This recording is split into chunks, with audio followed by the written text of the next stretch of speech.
So guys, कैसे हो सभी लोग? उम्मीद है सभी लोग बढ़िया होंगे। एंड आज की इस वीडियो के अंदर हम रिव्यू करने वाले हैं फंडेड रूम का जो फंडेड अकाउंट परफॉर्म रिलीज किया है। कल ये भी आया है, कल परसों के आसपास आया है। एंड इसके अंदर क्या रिव्यूज़ मैं देने वाला हूँ आप लोगों को, कि रूल्स वगैरह क्या है, विड्रॉल वगैरह क्या सिस्टम है, एंड अकाउंट कितने का है और आपको कितने का पड़ जाएगा। सुना है इसके अंदर जीएसटी वगैरह भी पे करना पड़ता है, जो एक्चुअल जो प्राइस है उसके अलावा। तो सब कुछ इस वीडियो के अंदर देखेंगे। एंड ऐसा नहीं कि मैं फर्स्ट टाइम मैं परफॉर्म के बारे में बता रहा हूँ। मेरे ऑलरेडी मैं फंडेड अकाउंट यूज़ कर चुका हूँ, जो कि एक फंडेड फर्म का है। एंड ऑलरेडी मैं भी इसके अंदर ट्रेड करता हूँ, ठीक है ना। एंड अभी आप देख सकते हो इसके अंदर 18% का ये अप में। एंड मैंने इसके अंदर कुछ लॉसेस भी किए थे, क्योंकि मैं इसके अंदर बहुत ज़्यादा ट्रेड नहीं करता हूँ। एंड लॉसेस भी मेरे ज़्यादा हुए हैं एंड प्रॉफिट भी मेरे छोटे छोटे होता है, क्योंकि मैं इसके अंदर छोटे छोटे टारगेट रखता हूँ, छोटे छोटे प्रॉफिट रखता हूँ जी। इसका थोड़ा सा सिनेरियो मेरा अलग है।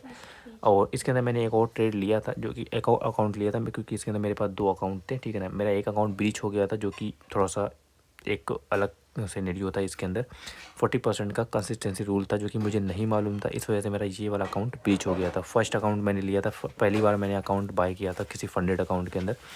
एंड मेरा ये एक अकाउंट ब्रीच हो गया था। इसके अंदर मैंने ध्यान नहीं दिया था कि 40% का भी रूल होता है पर ट्रेड के बेसिस पे। मैंने रूल पढ़ा था सब कुछ, बट ये वाला रूल नहीं पढ़ पाया था। तो इस वजह से मेरा ये अकाउंट ब्रीच हो गया था, इसलिए मैंने एक नया अकाउंट बाय किया था। और अभी मेरा ये अकाउंट चल रहा है। एंड अभी मैंने लगभग सारे रूल्स देख लिया है कि इसके अंदर क्या रूल्स है और क्या अच्छे रूल्स है, क्या ख़राब है। क्योंकि ये फंडेड अकाउंट मेरे को काफ़ी अच्छा लगा था एंड रूल्स भी काफ़ी अच्छे थे, तो मैंने इस अकाउंट को बाय किया। अब ये देखते हैं कि फंडेड फर्म बेस्ड है या फिर द ट्रेड रूम का जो अकाउंट है वो बेस्ड है। इन दोनों में से कौन सा बेस्ड है और मैं कौन से अकाउंट पे मैं आने वाले टाइम पे अकाउंट बाय करूँगा। अब आ जाते हैं हम मयंक भाई के फंडेड अकाउंट पे और देखते हैं इसके अंदर। सबसे पहले देख लेते हैं अकाउंट का प्राइस क्या है। तो सबसे पहले हम लोग यहाँ पे स्टार्ट योर फर्स्ट एवोल्यूशन, क्या नाम था, हाँ कुछ सही था, इस पे आते हैं। एंड इसके अंदर आप लोग को 5,000 से लेके $1,00,000 तक का अकाउंट मिल जाता है। इंस्टेंट फंडेड में भी, 1 स्टेप में भी एंड 2 स्टेप में भी सेम है पे आउट साइज़, मतलब फंडेड अकाउंट साइज़। अब हम सबसे पहले देख लेते हैं इसके अंदर आपको प्राइस कितना है। आपको 5,000 का $70 है। बाकी आप लोग देख सकते हो, मैं आपको ज़्यादा बताऊँगा नहीं, बस आप देखते चले जाओ। एंड अगर आप 1 स्टेप लेते हो तो आपको $60 पड़ेगा। एंड अगर आप 2 स्टेप लेते हो तो आपको $36 पड़ेगा।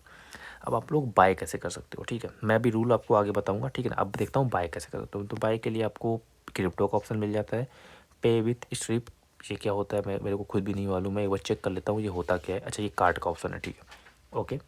कार्ड का ऑप्शन है, ये क्रिप्टो का ऑप्शन है। एंड क्रिप्टो हो सकता है, देखते हैं क्रिप्टो में क्या क्या आपको मिलेगा। नंबर वगैरह डालना है। अच्छा, ये वॉलेट ट्रांसफ़र है एंड कनेक्ट वॉलेट, ठीक है। तो मैंने क्रिप्टो से कभी कोई ट्रांजेक्शन वगैरह ज़्यादा किया, तो मुझे क्रिप्टो की ज़्यादा नॉलेज नहीं है। एंड अगर मैं यूपीआई के अंदर जाता हूँ तो यूपीआई में ईमेल डालने के लिए आ रहा है, तो मैं ईमेल ऐसे कुछ डाल देता हूँ यार। बस वैसे डिटेक्ट तो करेगा नहीं, आई डोंट नो, डिटेक्ट नहीं करना चाहिए। @GMAIL.com, यस, डिटेक्ट नहीं किया है, ऐसे नॉर्मली मैंने डाल दिया है। तो यहाँ पे देख सकते हो आ सकता है फ़ोनपे, गूगल पे, जीपे, यानी कि आप बिल्कुल ईज़िली आप किसी भी गूगल पे, फ़ोनपे से ले सकते हैं, ट्रेड ले सकते हैं। अब देखो यहाँ पे टैक्स की बात कर लेता हूँ। देखो अभी जो आपका जो टोटल वो है वो 3348, ये अकाउंट का प्राइस है, ठीक है ना। एंड आप नीचे देखोगे तो यहाँ पे आपको 600, ठीक है ना, 600 रुपये आपको जीएसटी पे करना पड़ रहा है इस अकाउंट को बाय करने के लिए, जो कि टोटल कॉस्ट पड़ रही है आपको 3950, यानी कि अराउंड मान लेते हैं पूरा 4,000 रुपया, 50 रुपीज़ कम 4,000 रुपया का आपको अकाउंट मिल जाएगा 2 स्टेप में फंडेड रूम का, ठीक है ना। 2 स्टेप का $5,000 का अकाउंट मिलेगा आपको। अब रूल्स के बारे में आ जाते हैं। तो सबसे पहले मैं यहाँ से रूल नहीं देखूँगा, ठीक, मैं आपको आ जाता हूँ रूल्स वाले सेक्शन में। डायरेक्ट मैं सभी रूल्स देख लूँगा। एंड यहाँ पे आपको क्या क्या अच्छी चीज़ मिलेगी। सबसे पहले हम जो बिगिनर होते हैं, जो बिल्कुल ही बिगिनर है, उनके लिए दिखते हैं। इंस्टेंट फंडिंग जो है वो एक प्रो प्लेयर जिनकी स्किल्ड अच्छी है ट्रेडिंग में, फंडेड अकाउंट में, जो नॉलेज रखते हैं, बहुत अच्छी नॉलेज रखते हैं, उनके लिए इंस्टेंट फंडेड बेस्ट है। मैं आपसे पहले बता देता हूँ, ये आपके लिए नहीं है, ठीक है ना, क्योंकि मेरी वीडियो बिगिनर ही देख रहे हो, तो आपके लिए बिल्कुल भी नहीं है इंस्टेंट फंडेड। आप 2 स्टेप वेरिफिकेशन एवोल्यूशन पे आना। एंड इसके अंदर मैं आपको बता देता हूँ क्या क्या चीज़ें अच्छी है और क्या मुझे कुछ ख़राब लग रही है। सबसे पहले मैं your comparison evolution program phase 2 phase 1, यानी कि फर्स्ट स्टेप में आपको 8% का प्रॉफिट जनरेट करना है, सेकंड स्टेप में आपको 5% का, ठीक है। स्टेज फर्स्ट में 8% है और स्टेज 2 में आपको जो टारगेट का अचीव करना है वो 5%, यानी कि 5,000 का आप अकाउंट है तो 5,000 का 8% होता है आपका $400। $400 आपको फर्स्ट स्टेज में, नहीं नहीं नहीं यार, $800 है, सॉरी, नहीं नहीं $400 होता है, $400 पड़ता है, ठीक है, $400 होता है 8% का। एंड 5% का कितना होता है, अगर मैं 50 हाँ $250। सेकंड स्टेप में आपको, यानी कि आप जब फर्स्ट स्टेज पास कर लोगे तो सेकंड स्टेज जाएंगे, तो सेकंड स्टेज में आपको $250 जनरेट करना रहेगा एंड ये आपका अकाउंट दोनों पास हो जाएगा। अब आ जाते हैं मिनिमम ट्रेडिंग लॉस का। आपको मिनिमम ट्रेडिंग डेज, आपको 5 दिन ट्रेड करना है, ठीक है ना, आपको 5 अलग अलग दिन ट्रेड करना है, तभी आप फंडेड अकाउंट को पास कर पाओगे। इससे ऐसा कुछ नहीं है, जैसे मान लेते हैं कोई बंदा क्या होता है कि पहले दिन ही बड़ा सा रिस्क लेके पहले दिन अकाउंट पास कर ले, तो आपको ऐसा नहीं करना, आपको 5 दिन में पास करने हैं मिनिमम। आपको 5 दिन लगेगा, आप एक दिन में अगर टारगेट अचीव भी कर लोगे ना तो आपका अकाउंट पास नहीं होगा। आपको 5 अलग अलग दिन, यानी कि आप अपने टारगेट को, छोटे छोटे टारगेट बुक करो और 5 दिन लगाओ ट्रेड को बुक, मतलब अकाउंट को पास करने में, ठीक है ना। ये 5 दिन आपको एटलीस्ट ट्रेड लेना पड़ेगा। मिनिमम डेली लॉस कितना है, 5%, यानी कि आपको एक दिन में 5% का लॉस लेना है, यानी कि $400 का, ठीक है ना। $400 का आपको मिनिमम डेली लॉस है एंड मैक्सिमम डेली लॉस आपका है पूरे 1,000 का, नहीं सॉरी 500, अरे यार मिस्टेक हो जाती है, मैंने उल्टा बोल दिया। 5% का $250 होता है, यानी कि आप एक दिन में $250 का लॉस ले सकते हो, उससे ज़्यादा का लॉस नहीं लेना है। एंड मैक्सिमम लॉस आपका होना चाहिए $500 का, यानी कि अगर आप $500 का नीचे अकाउंट गया, आपका अकाउंट ब्रीच हो गया, ठीक है, ये सिंपल है। एंड इसके अंदर आप लोग को लेवरेज वगैरह कितना मिलता है, यहाँ पे आपको लेवरेज में दिख जाएगा। मैक्स रिस्क पर trade funded account 3%, if you can not risk more than your capital thing, yes ये देखो ये सबसे इंपॉर्टेंट है, मैक्स रिस्क पर ट्रेड 3%। ये समझो 3% क्या है, 5,000 का 3% कितना होता है। एग्जाम्पल 5,000 का 10% होता है 500, ठीक है। 1% होता है ₹50, $50। 3% होता है $150, यानी कि आप एक ट्रेड में $150 से ज़्यादा लॉस नहीं कर सकते। सेम चीज़ मैंने यही फंडेड फर्म के अंदर रूल ब्रीच किया था, जो मेरा फर्स्ट अकाउंट ब्रीच हुआ था इसी वजह से हुआ था, क्योंकि मैंने daily loss limit, max loss limit तो देखा था, बट पर ट्रेड कितना लॉस लेना है वो नहीं देखा था, तो इस वजह से मेरा लॉस अकाउंट ब्रीच हुआ। इसके अंदर आपको 3% मिल रहा है आपके अकाउंट साइज़ का।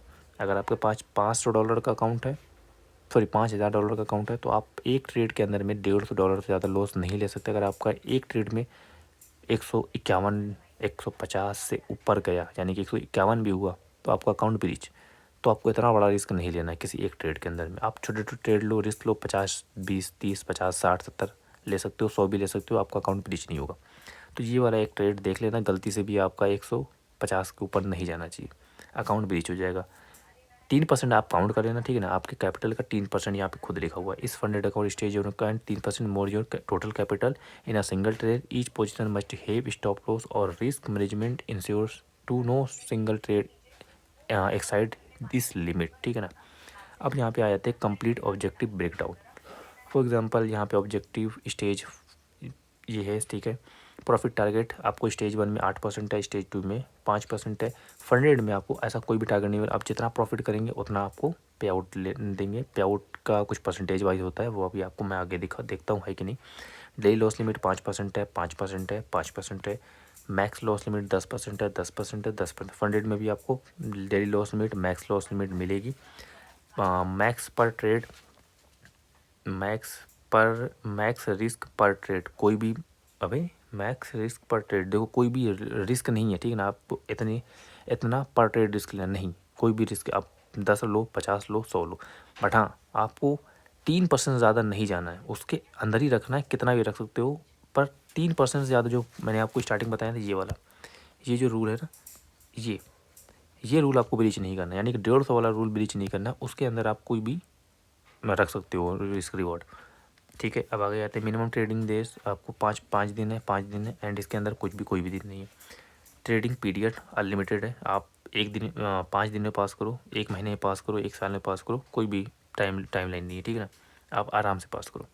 फॉरेक्स लेवरेज आपके सामने commodities and crypto and profit split आपको 80% का मिलेगा, ठीक है ना। 80% यानी कि अगर आपने $100 का प्रॉफिट करा है और $100 को आप पे आउट लेना चाहते हो तो $80 आपको मिलेगा, $20 मयंक भाई के खाते में जाएगा, कुछ इस प्रकार से, ठीक है ना। जनरल ट्रेडिंग रूल्स क्या है, सबसे पहले ये देख लेते हैं। न्यूज़ ट्रेडिंग अलाउड है, जो कि बहुत अच्छी बात है, न्यूज़ के साथ आप ट्रेड कर सकते हो। एंड हैजिंग अलाउड नहीं है, हैजिंग आपको मालूम ही है, सेम टाइम पे बाइंग सेलिंग नहीं करना है। हैजिंग अक्रॉस मल्टीपल अकाउंट, मतलब सेम टाइम पे वही अलग अलग अकाउंट के अंदर, अगर आपने मयंक भाई का 2-4 अकाउंट खरीदा है, एक में आप सेलिंग कर रहे हो, दूसरे में बाइंग कर रहे हो, ऐसा नहीं करना है। एक्सपर्ट एडवाइस ले सकते हो, ठीक है ना। वीकेंड होल्डिंग ओवरनाइट, ये भी बहुत अच्छी चीज़ है, आप एक ही ट्रेड को 1 दिन 2 दिन हफ्ते 2 हफ्ते होल्ड कर सकते हो। High frequency trading, H F T high प्रेडिलिटी अबाउट हाई फ्रीक्वेंसी, ये क्या है भाई, ये वाला रूल मेरे को नहीं समझ में आया, ठीक है ना। ये रूल क्या है हाई फ्रीक्वेंसी, ठीक है ना, तो इसका थोड़ा देख लेना हाई फ्रीक्वेंसी रूल क्या होता है, ठीक है। मुझे ये समझ में नहीं आया। कॉपी ट्रेडिंग, मतलब किसी को देख के आपको कॉपी ट्रेडिंग नहीं करनी है, थर्ड पार्टी मतलब किसी के उसका कॉपी ट्रेडिंग नहीं करनी, अपने खुद की स्ट्रेटजी पे ट्रेड करना है। अकाउंट ट्रेडिंग, किसी को अकाउंट शेयर वगैरह नहीं करना है। पे आउट शेड्यूल मंडे वनली, मतलब आपको मंडे पे आउट मिलेगा, और ये आपका other day off week will be not be accept on submitting your pay out technically process under 2 hours ensure, यानी कि your pay out submit to be on process Monday request to made any other day off, यानी कि आपको Monday को ही पे out लेना है, only Monday to Monday पे आउट यहाँ पे आपको मिलेगा। इंपॉर्टेंट होती है जो विल प्रमोट है, ठीक है। तो कुछ इस प्रकार से भाई, उम्मीद है सब कुछ समझ में आ गया होगा। एंड मिनिमम विड्रॉल अमाउंट आपको 100% $100 का मिनिमम विड्रॉल अमाउंट है, ठीक है ना। एंड इसके अंदर और कुछ है, ठीक है, मैंने सब कुछ बता ही दिया है। सिर्फ इसके अंदर आपको, अब मैं इन दोनों को कंपैरिजन कर लेता हूँ। तो देखो, फंडेड फंड में क्या था कि आपका जो डेली लॉस लिमिट है, डेली लॉस लिमिट जो है उसका 40% था, यानी कि मेरा डेली लॉस लिमिट था $250, $250 का 40% होता है तुम्हारा, वही उसका आधा कर लो, $120 के आसपास होता है। नहीं, 120 नहीं होता यार, 120 तो ढाई हो जाएगा, यानी कि 100 के आसपास होता है, ठीक है ना। तो $100 था, बट फंडेड फंड में आपको ज़्यादा मिल रहा है, 150 मिल रहा है, क्योंकि अगर आप 5,000 का अकाउंट सेम दोनों में ले रहे हो तो आपको जो पर ट्रेड का रिस्क है, फंडेड फंड में 100 मिल रहा है और मयंक भाई के अकाउंट में 150 मिल रहा है, जो कि एडवांटेज है। दूसरी चीज़, न्यूज़ ट्रेडिंग दोनों में अलाउड है, ओवर ट्रेडिंग दोनों में, मतलब over night trading, weekend holding दोनों में अलाउड है, तो सेम चीज़ है। एंड अगर मैं प्राइस का कंपैरिजन करूँ, लोट्स प्राइस, तो दोनों में प्राइस एटलीस्ट सेम ही है, क्योंकि इसके में डिस्काउंट में तो है, $34 में तो है, बट जीएसटी लगा के आपका पूरा 4,000 पड़ जाता है। फंडेड फंड में कोई भी जीएसटी वगैरह नहीं है, तो आपको पूरा 4,000 का ही है वो अकाउंट, फंडेड फंड में का 4,000 का अकाउंट है। इसके अंदर आपको जीएसटी मिल जाता है, तो इसलिए अकाउंट सेम हो जाता है। एंड अब बात कर लेते हैं होम पेज की। तो होम पेज कुछ इस प्रकार से। एंड एक चीज़ मेरे को और बहुत अच्छी चीज़ लगी थी, मयंक भाई ने अपने स्टोरी में शेयर किया था, इसके अंदर कोई भी आपको कमीशन नहीं है, यानी कि स्पेयर नहीं है। जब भी आप किसी भी ब्रोकर में ट्रेड लेते हो तो आपका ट्रेड लेते टाइम लॉस में आ जाता है, समझे, यानी कि कुछ स्पेयर होते हैं। फंडेड फंड के अंदर, इसके अंदर कोई भी स्पेयर नहीं है, जो कि ये एक बहुत अच्छी चीज़ है। अगर आपने ट्रेड लिया, आपका ट्रेड इंस्टेंट बिल्कुल ज़ीरो से स्टार्ट होगा, या तो प्रॉफिट, अगर आपकी ट्रेड आपके पॉजिटिव में जा रही है तो प्रॉफिट, आपके नेगेटिव जा रही है तो लॉस में आपकी ट्रेड नहीं लगेगी। जैसे आप फंडेड फंड में ट्रेड लेते हो, आपको ट्रेड लेते ही आपका लॉस में आएगा सबसे पहले वो ट्रेड, देन उसके बाद आप, यानी कि जो स्पेयर्ड होता है वो स्पेयर्ड कटेगा बस। फंडेड फंड जिसके अंदर, फंडेड रूम के अंदर ये चीज़ नहीं है, तो ये चीज़ एक एडवांटेज है। तो देखा जाए, रूल बिल्कुल सेम है, ठीक है ना, रूल बिल्कुल सेम है, प्राइस बिल्कुल सेम है, सब वही होता है ना 19-20 का फ़र्क, वो है, वही चीज़ है, वरना देखा जाए तो बिल्कुल सेम है। दो चीज़ एडवांटेज है इसके अंदर, एक तो स्पेयर्ड नहीं है, दूसरी चीज़ क्या बताया था मैंने, हाँ, पर ट्रेड लॉस लिमिट ज़्यादा है। एंड तीसरी चीज़, आपको इसके अंदर हर मंडे को मंडे टू आप विड्रॉल ले सकते हैं, 80% का स्प्लिट है। फंडेड फंड में आपको 100% भी मिलता है, बट वो उसका थोड़ा कंडीशन अलग है, एक नॉर्मल बिगिनर ट्रेडर के लिए देखा जाए तो ठीक है। एंड सपोर्ट के अंदर आप सपोर्ट में व्हाट्सएप पे जाके आप सपोर्ट चैट कर सकते हो, ठीक है ना। जैसे आप व्हाट्सएप पे टाइप करोगे तो आपको डायरेक्ट टेलीग्राम पे आ जाएंगे सपोर्ट, और टेलीग्राम खुल जाएगा। एंड अगर देखा जाए तो एक सेकंड, और कौन सा सपोर्ट यहाँ पे मिलता है आपको, ठीक है, टेलीग्राम पे ही सपोर्ट सिस्टम है। And affiliate marketing term and condition. Term and condition में इतना कुछ खास है नहीं, तो ठीक है हटा देते हैं। रूल्स वगैरह मैंने आपको समझा दिया है। फंडेड में देख सकते हो, फंडेड वाला भी सेम ही, सब कुछ सेम है, बस इसके अंदर एक ऐड हो जाता है कंसिस्टेंसी रूल, जो कि एक बिगिनर कभी भी फॉलो नहीं कर सकता। कंसिस्टेंसी रूल एक नॉर्मल ट्रेडर, एक बिगिनर ट्रेडर कभी भी फॉलो नहीं कर सकता, इसलिए ना मैंने इंस्टेंट फंडेड का नहीं बताया है।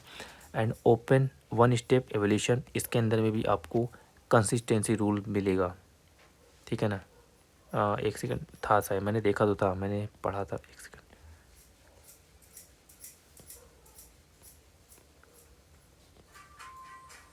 मैं एक बार चेक कर लेता हूँ उसके अंदर कंसिस्टेंसी रूल था कि नहीं था। नहीं, इसके अंदर कंसिस्टेंसी रूल नहीं था, बट इसके अंदर आपको max loss limit 3% and funded में भी आपको 3% मिलेगा, जो कि बहुत कम है। Sorry, max loss max total loss आपको 6% है, जो कि 6% आपका होता है वही अराउंड $500 के आसपास, नहीं सॉरी $300 के आसपास बनता है, जो कि $300 का आपको रिस्क लेना है और एक $500 का आपको प्रॉफिट जनरेट करना है, यानी कि 10% का आपको टारगेट है, जो कि बहुत ज़्यादा है, रिस्क बहुत कम है। तो इसलिए स्टेप 2 आपके लिए बेस्ट है। इसके अंदर क्या है, आपका लॉस लिमिट ज़्यादा है, टारगेट आपका कम है, 8% का टारगेट है, 5% का आपका लॉस लिमिट है। फंडेड इंस्टेंट फंडेड में जो वन स्टेप में, उसके अंदर आपको टारगेट भी ज़्यादा मिलेगा, टारगेट आपको ज़्यादा कंप्लीट करना पड़ेगा। यहाँ पे देख सकते हो 10% का टारगेट है, मिनिमम 3% का आपको लॉस लिमिट है, जो कि बहुत कम लॉस लिमिट है, यानी कि 150 का आपको 150 लॉस लिमिट मिलेगा डेली का। एक दिन में आपको 150 का लॉस लिमिट मिलेगा एंड मैक्सिमम लॉस लिमिट आपको 6% का मिलेगा, यानी कि $300 का। $300 का आपको मैक्स लिमिट मिलेगा, जो कि कम है, इसलिए। और इसके अंदर जो आपको प्राइस मिलेगा, 2 स्टेप का जो बाइंग का जो प्राइस है वो भी ज़्यादा है, तो इसलिए मैं आपको सजेस्ट करूँगा कि 1 स्टेप को ही आप बाय करो। एंड अगर मैं देखा जाए तो मैं इस अकाउंट को बाय करूँगा, ठीक है ना। अगर मेरी ओपिनियन ले तो मैं जो ट्रेड मैंग भाई का जो फंडेड अकाउंट है, उसके अंदर मैं अपना खुद का अकाउंट बाय करने वाला हूँ। 2-4 दिन में करूँगा, क्योंकि मेरे पास ऑलरेडी एक फंडेड फर्म का अकाउंट है। एंड देखा जाए तो दोनों अकाउंट बिल्कुल सेम है। एंड रही बात पे आउट की, तो भाई जो मैंग भाई हैं वो काफ़ी अच्छे हैं यूट्यूबर, काफ़ी बड़े यूट्यूबर हैं, काफ़ी ट्रस्टेबल प्लेयर बंदे हैं। तो भाई उनका अकाउंट है, यानी कि उनका फंडेड अकाउंट है, तो पे आउट तो मे भी डिले नहीं करेंगे, फेल नहीं करेंगे, बिना रीज़न के लोगों का पे आउट देना बंद नहीं करेंगे, देंगे, सबका पे आउट देंगे जो भी बंदे रूल्स को फॉलो करेंगे। एंड स्कैम वगैरह का सीन तो मेरे को नहीं लगता, ठीक है ना। बाकी मैं तो बाय करूँगा इनका अकाउंट, क्योंकि मुझे रूल वगैरह सब कुछ ठीक लगे। एंड एक चीज़ इनका और अच्छा था, जो कि कमीशन वाला, ठीक, वो बिल्कुल भी नहीं है, स्पेयर्ड जिसको बोलते हैं, तो ये भी मुझे बहुत अच्छी लगी। तो ये छोटी चीज़ है जो कि बहुत अच्छी थी। एंड फंडेड फर्म में देखा जाए तो मैं फंडेड फर्म को 9 में से आउट ऑफ 10 में से मैं 9 दूंगा, और क्योंकि मैं उसको यूज़ कर रहा हूँ। एंड अगर मैं बैंक भाई की बात करूँ तो मैं उनको भी आउट ऑफ 9 में से आउट ऑफ 10 में से मैं 9 ही दूंगा। देखो, हर एक चीज़ परफेक्ट नहीं होती है, कुछ ना कुछ कमी ज़रूर होती है, फंडेड फर्म में भी कुछ कमी होगी, ठीक है ना। आने वाले टाइम मुझे वो दिखेगी वो कमी क्या है, इसलिए मैंने 10 में से 10 नहीं दिया, 10 में से 9 दिया है, जितना मेरे को लगा उतना ही मैंने दिया। अगर आपको मैंग भाई का अकाउंट यूज़ करना है, मतलब ख़रीदना है, बाय वर्क करना है, तो इनका अकाउंट का मैंने लिंक को शेयर कर दिया है डिस्क्रिप्शन में, कमेंट वगैरह मिल जाएगी, जाके खोल लेना। एंड एक शायद ओपनिंग टाइम एक रेफरल कोड भी मांगता है, कुछ मांगता है, वो डाल देना, शायद आपको कुछ कमीशन वो मिल जाए, क्या बोलते हैं उसको, डिस्काउंट मिल जाए, ठीक है ना। वैसे मेरे को नहीं लगता डिस्काउंट वगैरह कुछ ऑप्शन है, बट शायद मिल जाए। अगर नहीं मिलता है तो कोई दिक्कत नहीं, मिल जाएगा तो अच्छी बात है आप लोग को, अगर खरीदोगे। मैं भी ट्राई करूँगा किसी का रेफरल कोड यूज़ करके बाय कर देगा, ताकि मुझे कुछ डिस्काउंट मिले, क्योंकि फंडेड फर्म में ऐसा सीन है, फंडेड फर्म में अगर आप किसी का रेफरल कोड वगैरह यूज़ करते हो, पार्टनर कोड वगैरह, तो आपको 4% का डिस्काउंट मिल जाता है, यानी कि $40 का अकाउंट था, $34 का अकाउंट मिल जाता है। क्योंकि मैंने अकाउंट बाय किया ना, ये वाला अकाउंट, ये मेरा $34 में मिला था, यानी कि 3400 का मिला था। अकाउंट 4000 का था, 600 का मेरे को प्रॉफिट मिले, मतलब बच गया था मेरा 600 रुपया। तो इसीलिए मैंने बोल दिया कि भाई आप लोग भी यूज़ कर देना, हो सकता है आपको भी कुछ डिस्काउंट मिल जाए बाय करते टाइम। बाकी ठीक है, काफ़ी अच्छा अकाउंट है, आप लोग ले सकते हो। उम्मीद है वीडियो समझ में आ गया होगा। रूल वगैरह मैंने बता दिया है, जो मेरे को समझ में लगा है अपने हिसाब से। मेरे को एक रूल समझ में नहीं आया, तो जो कि HTF वाला है, वो आप किसी यूट्यूबर का देख लेना, या फिर मैंग भाई के लाइव स्ट्रीम वगैरह में पूछ लेना, मैंग भाई से। मैंग भाई ने अगर वीडियो बना के डाला है तो उनकी वीडियो देख लेना, समझ में आ जाएगा। बाकी मिलते हैं नेक्स्ट वीडियो में। तब तक के लिए bye, take care. Comment section में जरूर बताना आपको इनका अकाउंट कैसा लगा, फंडेड अकाउंट ये जो रिलीज़ किए हैं वो कैसा है, आपको कैसा लगा। ठीक है ना, बाय बाय।